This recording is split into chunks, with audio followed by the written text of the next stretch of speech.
po sir, unang tanong namin sir. Ito yung mga inabutan ko noon na Opo. tanim na, no? Mm. Ito po sir, gumaganto po siyang bunga. Ano po ba dapat po siyang ano? Nasa kuwan po yan, nasa variety ng kalamansi. Variety tsaka po sa panahon. Panahon. Pag panahon po kasi minsan ng matinding init ng araw, halos nasusunog yung bunga. Ang ginagawa lang naman po natin dito, spray lang po tayo ng ating pong foliar.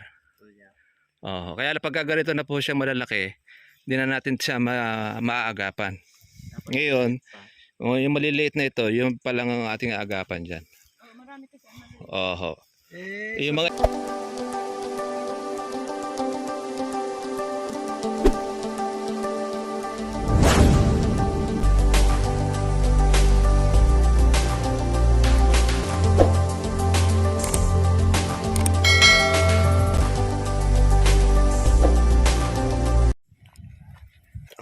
Ito mga ka-farmers, ito mayroon rin pong palaisdaan po si Madam. Ayan, kanya pong tilapyaan. Yung kanyang farm.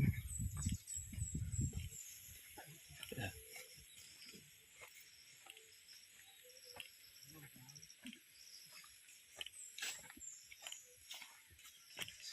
Dahil palang rambutan ano. Opo. Sa ngayon nga po sir, medyo mahina yung rambutan ngayon. Dahil di pa masyado pong nagbunga. Opo. Dati po nung nakaraang taon, napakarami po yan. Hitik sa bunga yan. Lalim, Siguro lalim baka, lahat. siguro dahil sa init. Opo. Nung bagyo nasira. Nadali ng bagyo. Ayun. Dahil sa hangin.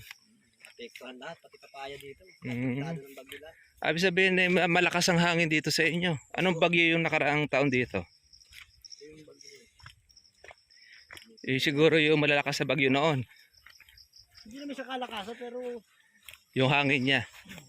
ano lang, parang kaya lang pumutol din ng mga kahoy kahit Malakas yung mga signal number 2.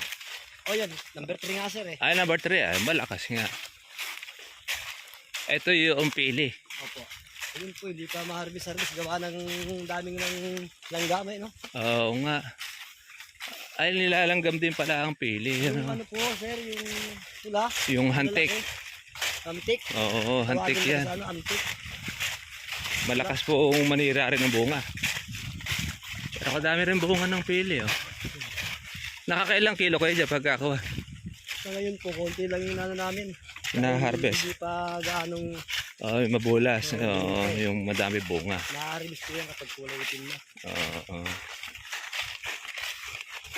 Ba't yung nyug ninyo parang hindi lumaki? Ito maliliit yata itong lahi niya, no? Talagang maliliit lang po talaga, sir. Sa edit ba yan? O sa kuwa? Sa lahi niya? Sa lahi na yun. Yan ang kuha ng variety niya. Per kilo rin ba ang kuwan dito? Opo, kopra. Ang kopra? Opo. Kano ba ngayon ang per kopra ngayon? Sa ngayon po, sir, ay mura ngayon. Nasa 40 plus lang po. Ang isang Pero kilo? maabot po yung pag nagmamahal, maabot ng 90. Sa isang kilo, ilang nyug ang piraso na nagagawa? Depende po, kapag malaki, maabot din ng 4 na piraso, 5 ganyan. Para makakuha ng 1 kilo? 1 kilo po. Tatanggalin niya sa baho. Matrabaho rin pala, ano? Ito, anong papaya po yan? Pinutol po namin, gawa ng... Na matataas na.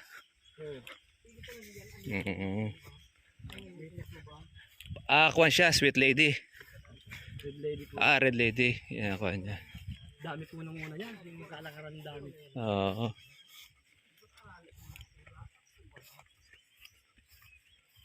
Ito siya, dalanghita. Dalandan. Dalandan. Ito may bunga yung dalandan. Bulaklak pa lang kasi. Kasi yan yung dalandan. Panahon kasi yan. December yun. Pipitas na. Gamunggo pa lang yung ano. Medyo dinamudamuhan na tayo ng kasakit. Pahaba pala ito eh. Itong area pala ni Madam pahaba. Hindi natin naglibot tayo dito sir. Opo, gabi na tayo sa karating dito nun eh. Hapon. Isusunod ko na dito yung kung kailan pag-i-spray, isunod ko na dito sa ano. Opo, pwede po. Pagkakuha niyo po siya. Ilang beses po sir mag-spray? Pagka po ganito naman nag-uulan, Yung pang foliar is every 15 days. Every 15 days pag Twice ako niyan, twice a month po ang pag-spray natin. Pagka naman po maganda naman na yung dahon, hindi na natin i-sprayin. Ang kukuha lang po natin yan pagka po kuha na po yung dahon. Yan, ito po sir, ang unang tanong namin sir. Ito yung mga inabutan ko noon na Opo. tanim na, no? Mm-mm. Ito po sir, gumaganto po siyang bunga. Ano po ba dapat po siyang ano? Nasa kuwan po yan, nasa variety ng kalamansi. Variety tsaka po sa panahon. Panahon. Pag panahon po kasi minsan ng matinding init ng araw, halos nasusunog yung bunga. Ang ginagawa lang naman po natin dito, spray lang po tayo ng ating pong foliar.